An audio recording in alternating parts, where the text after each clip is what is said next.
తాకట్లో ఉన్న బంగారాన్ని విడిపించి ఆ రోజున మార్కెట్ ధర కట్టి మిగిలిన డబ్బును మీకు అందిస్తుంది కొమ్మూరి గోల్డ్.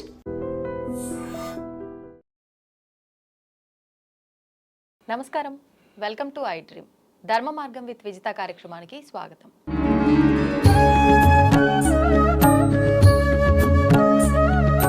ప్రస్తుతం మనతో పాటు ఉన్నారు ప్రముఖులు వేద పండితులు పవన్ కుమార్ శర్మ గారు. ఇప్పుడు వారితో మాట్లాడి మరిన్ని విషయాలు తెలుసుకుందాం. నమస్కారం అండి. శ్రీమాత్రే నమః. గురువుగారు, మనకి మార్చి 3వ తారీఖున చంద్రగ్రహణం ఏర్పడుతుంది అని అంటున్నారు. మరి కొంతమంది 2వ తారీఖునే అని అంటున్నారు. అసలు ఏ రోజున చంద్రగ్రహణం ఏర్పడుతుంది? మరి గ్రహణము అని అంటే ఖచ్చితంగా మన శాస్త్రాల్లోనూ చెప్పబడింది, మన పెద్దవాళ్ళు చెప్తూనే ఉన్నారు, కొన్ని నియమాలు ఖచ్చితంగా పాటించాలని. మరి ఎటువంటి నియమాలు పాటించాలో తెలియజేయండి. తప్పకుండా. శ్రీ మహాగణాధిపతయే నమః. శివాయ గురవే నమః. 3వ తారీఖున పాల్గొన శుద్ధ పౌర్ణిమ చంద్రగ్రహణం పాక్షికంగా మనకు ఏర్పడుతుంది అని చెప్తున్నారు. అయితే మనకి డైరెక్ట్గా ఏర్పడేది కాదు, ఇది కొంచెం పాక్షికంగా ఏర్పడుతుంది. ప్రహతంగా మనకి ఇండియాలో కనపడేటటువంటి గ్రహణం కాదు, మనకి దగ్గరలో ఉన్నటువంటి దేశములలో జరిగేటటువంటి గ్రహణం కాబట్టి తత్ప్రభావం మనకు కూడా కలుగుతోంది. అంటే ఇది మన సమయం కూడా మనం గమనిస్తే మధ్యాహ్నం 3:20 నుంచి సాయంత్రం రాత్రి 6:48 వరకు కూడా ఏర్పడుతూ ఉన్నది. అంటే దీర్ఘకాలిక గ్రహణం అని చెప్పాలి. ఎందుకంటే సుమారు 3:30 గంటల పైచిలకు 3:20 గ్రహణం ఉంది.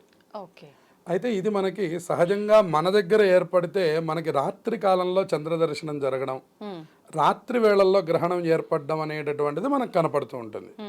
కానీ ఎప్పుడైతే ఇలా పాక్షికంగా ఈ గ్రహణం ఏర్పడుతుందో అది మనకి కొంతవరకు మాత్రమే ప్రభావం చూపిస్తుంది అని చెప్తున్నారు. అయితే ఇది ఏదో పెద్దది, మనం గ్రహణం అనగానే మనకు ఒక రకమైనటువంటి భయం ఏర్పడుతుంది. సహజంగా గ్రహణము అనేటటువంటి దానికి అర్థం ఏం చెప్పారంటే సూర్యుడికి చంద్రుడికి 2 గ్రహాలకి మాత్రమే గ్రహణం పడుతుంది. అది రాహుకేతువుల ద్వారా పడుతుంది. ఈసారి మనకి పట్టేది కేతుగ్రస్తంగా ఉంది. కేతుగ్రస్త చంద్రగ్రహణం పాల్గొన శుద్ధ పూర్ణిమ 3వ తారీఖు మంగళవారం అయింది. మనకు మధ్యాహ్నం 3:21 నుంచి సాయంత్రం 6:48 వరకు ఈ గ్రహణం ఉంది. మరి మన దగ్గర డైరెక్ట్గా లేకపోయినప్పటికీ మనం నియమాలన్నీ పాటించాలంటారా? అంటే నియమాలు అన్నీ అంటే గర్భిణీ స్త్రీలు వీళ్ళకి కొద్దిగా దగ్గర విషయాల్ని వదిలిపెట్టమని చెప్పి సుమారుగా 11-12 లోపల ఆహారం తీసుకోండి. అంటే గ్రహణం కంటే 3-3:30 గంటల ముందర తీసుకోవడానికి ఈ గర్భిణీ స్త్రీలకి, బాగా 60 దాటినటువంటి వృద్ధులకి, అలాగే చిన్న చిన్న పిల్లలు 10 సంవత్సరముల లోపు ప్రాయం కలిగిన పిల్లలకి, ఈ ముగ్గురికి కూడా 12 వరకు ఆహార నియమాన్ని చెప్పారు. మిగిలిన వాళ్ళందరూ ఇంకా కాస్త ముందర అంటే 7 గంటల ముందర మిగతా వాళ్ళందరికీ చెప్పారు. 7 గంటల ముందర ఆహారం తీసుకొని ఆ సమయంలో ఏమీ లేకుండా ఉంటే మీకు భగవద్ధ్యానం చేసుకోవడానికి వీలు. గ్రహణం మనం భయపడ్డమే కాకుండా ఒక సాధన చేయడానికి కూడా మంచి సమయం. అయితే ఏం సాధన చేయాలి గ్రహణం సమయంలో అంటే ఆధ్యాత్మికంగా మీరు ఏం చేయండి, విశేషంగా మనకి మిగతా సమయాల్లో చేసిన దానికంటే 10 రెట్లు ఎక్కువ ఫలితం మనకి లభిస్తుంది, 10,000 రెట్లు. కానీ ఆలయాలే మూసేస్తారు కదండి, ఈ సమయంలో అసలు ఆరాధన ఏంటి? మరి నిజంగా ఆరాధించవచ్చు అనుకుంటే ఆలయాలు ఎందుకు మూసివేయటం? అంటే ఇక్కడ ఆలయాలు ఆరాధన అనేటటువంటివి పూజా విధానంలో ఉంటాయి. ఇప్పుడు ఇక్కడ మనం చేయాల్సింది కేవలం జపం మాత్రమే. అక్కడ పూజ చేయడానికి ఎవరికి అవకాశం లేదు. ఇక్కడ మనం ఏం చేయాలంటే మననం చేయడం, స్తోత్రం చేయడం, పూజ చేయడం. పూజ అంటే జపం, ఆ జపం మాత్రమే ఆచరించాలి. కరచరణాదులతో చేసేటటువంటి ఏ పనులు మనం చేయడానికి వీల్లేదు.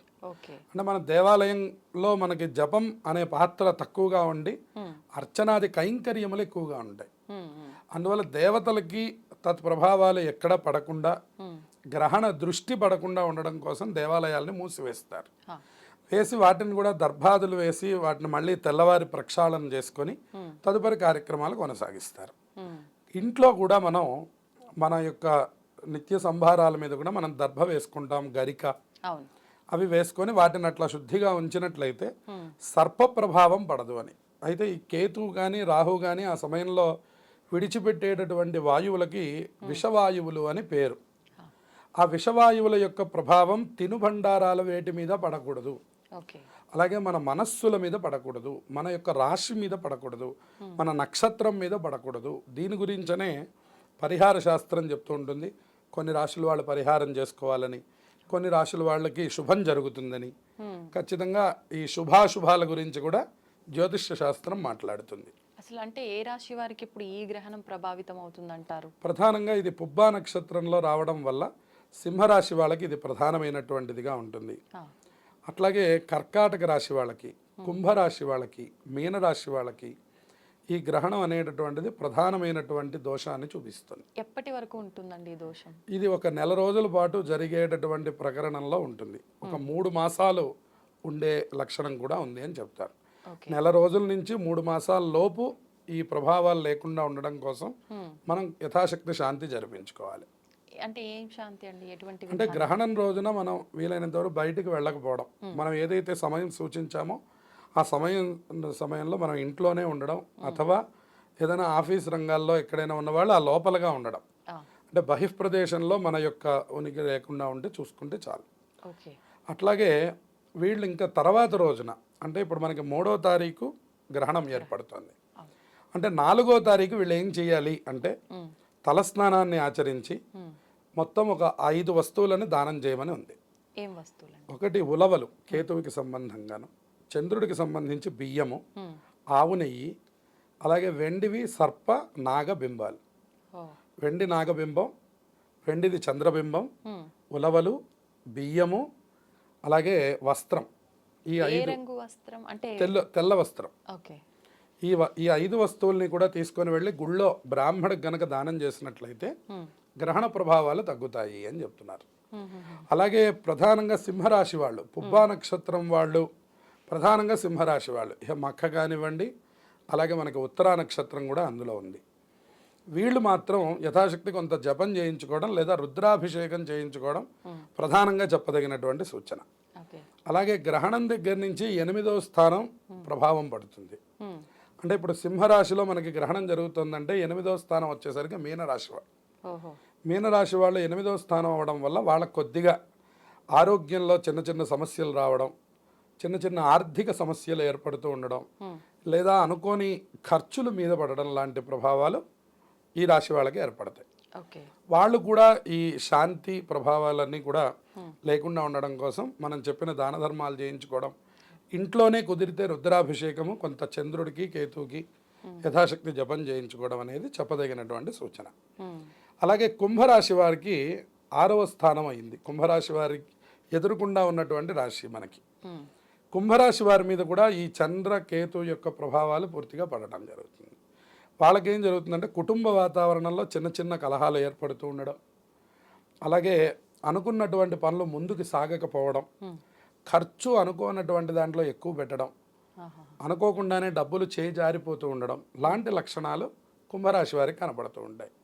దాని గురించని వీళ్ళు కొంత నవగ్రహ ప్రదక్షిణములు చేయడం, అలాగే ప్రధానంగా రుద్రాభిషేకం చేయించుకోవడం, ఒక 11 రోజుల పాటు శివాలయం సందర్శిస్తే వీళ్ళకి ఈ దోషం పోతుంది. అలాగే ఇప్పుడు మనకి కర్కాటక రాశి వాళ్ళకి 2వ స్థానంలో ఏర్పడుతుంది. దానివల్ల వాళ్ళు ధనము, కుటుంబము, వాక్కు 3 విషయాల్లో జాగ్రత్తగా ఉండమన్నారు. అంటే గ్రహణం పట్టిన దాని నుంచి 12వ స్థానం ఏర్పడుతుంది. అప్పుడు దానివల్ల వాళ్ళకి అనుకోనటువంటి ఖర్చులు ఏర్పడుతూ ఉండడం, అలాగే ఇబ్బందులు, అనుకోని ఖర్చులు అన్నమాట. వాళ్ళు ఎక్స్పెక్ట్ చేయనటువంటి విధానాలన్నీ కొంచెం జీవితంలో జరుగుతూ ఉండడం లాంటి ప్రభావాలు వ్యయం వల్ల కనపడుతూ ఉంటాయి. అలాగే బండి మీద ప్రయాణం చేసేటప్పుడు జాగ్రత్తగా ఉండాలి. 2 వీలర్ మీద కానీ ఇటువంటి ప్రయాణాల్లో వాళ్ళు మరికొంత జాగ్రత్తలు తీసుకోవాల్సి ఉంటుంది. ప్రధానంగా ఈ 3 రాశి వాళ్ళు, సింహరాశి వాళ్ళు, 4 రాశుల వాళ్ళకి కొద్దిగా ప్రధానమైనటువంటి దోషం చెప్పబడింది. ఇప్పుడు మీరు విశేషంగా గ్రహణ సమయంలో ఒక నామం కానీ లేకపోతే మంత్రం కానీ జపం అన్నారు. ఈ బాగోలేని రాశుల వారు ప్రత్యేకించి ఏ నామం, ఏ జపం చేసుకుంటే ఎఫెక్ట్ తక్కువగా ఉంటుందంటారు? పంచాక్షరి మహామంత్రాన్ని, నారాయణ అష్టాక్షరి మహామంత్రాన్ని గురువులు ఏనాడోనే మనకు ఉపదేశం చేసి ఉన్నారు. వాళ్ళు మనకి ఉపదేశం చేసిన ఈ మంత్రాలు ఎవరు ఎప్పుడైనా ఎలాగైనా చదువుకోవచ్చు. కాబట్టి వాళ్ళు చక్కగా పంచాక్షరి మహామంత్రాన్ని ఆ సమయంలో వీలైనంత ఎక్కువ సార్లు అనుకుంటూ ఉండడం, అలాగే నారాయణ అష్టాక్షరి మహామంత్రం అది కూడా చాలా ప్రత్యేకమైనటువంటిది కాబట్టి ఈ 2 మంత్రాలు గనక ఎంత ఎక్కువ జపం చేస్తే అంత గ్రహణ ప్రభావం అనేటటువంటిది మనకి తగ్గుముఖం పడుతుంది ఏ రాశి వారికి అయినప్పటికీ కూడా. అయితే మనం చెప్పడానికి ఏం చెప్తున్నామంటే ప్రధానంగా మీరు చేసుకోండి అని చెప్తున్నాం కానీ మిగిలిన రాశుల వాళ్ళు మాకేం లేదు అని అనుకోకుండా అందరూ శివాలయం సందర్శనం చేయడం, అందరూ కొద్దిగా గ్రహణ దోషం పోవడానికి నమస్కారం చేస్తూ ఉండడం. ఎందుకంటే ఈ గ్రహణం అనేటటువంటిది ఒక విషవాయువు, ఇందాక మేము మాకు చెప్పడం జరిగింది. ఇది ఈ సందర్భంలో వచ్చినప్పుడు ఎవరి మీద ఎక్కువ ప్రభావం పడుతుందో మనం చెప్పలేం. కరోనా లాంటి మహమ్మారి వచ్చినప్పుడు చాలామందికి ఏం కాలేదు కదా అని చెప్పని కరోనాని విస్మరించకూడదు. మనం ఎలా అయితే శానిటైజర్ రాసుకున్నామో, ఎలా అయితే మాస్కులు ధరించామో, అట్లాంటిదే గ్రహణం లాంటిది ఒకటి సంభవించినప్పుడు జాగ్రత్తలు ప్రతి రాశి వారు తీసుకోవాలి. ప్రధానంగా నిర్లక్ష్యం చేయకుండా వీళ్ళు మాత్రం ఖచ్చితంగా తీసుకోవాలి. ఈ 4 రాశులు ముఖ్యంగా. మిగిలిన వాళ్ళు శివాలయాన్ని సందర్శించి ఒక రుద్రం అభిషేకం చేయించుకోండి, అది అందరికీ మంచి జరుగుతుంది అన్నమాట. ధన్యవాదాలండి. శుభమస్తు. And for more videos, Please subscribe to iDream. Please subscribe to iDream. Please subscribe iDream. And please subscribe to iDream. For more videos, subscribe to iDream. please like, share and subscribe to the channel. Congratulations, iDream. subscribe to iDream. Subscribe to iDream. So subscribe to iDream Media. iDream ki iDream team andarki huge congratulations. Please subscribe iDream Media. Please subscribe to iDream. Subscribe iDream. Please subscribe to iDream. iDream అంటే నా కళల channel subscribe చేసుకున్న నోరు తిరుగుతలేదు, మీరైతే గంట గుర్తు కొట్టండి. For more such videos, please subscribe to iDream. Subscribe to iDream. Please subscribe to iDream. Please subscribe iDream Media. Please do subscribe to iDream. Please subscribe to iDream Media. For best entertainment and information, please subscribe iDream. And don't forget to subscribe to iDream.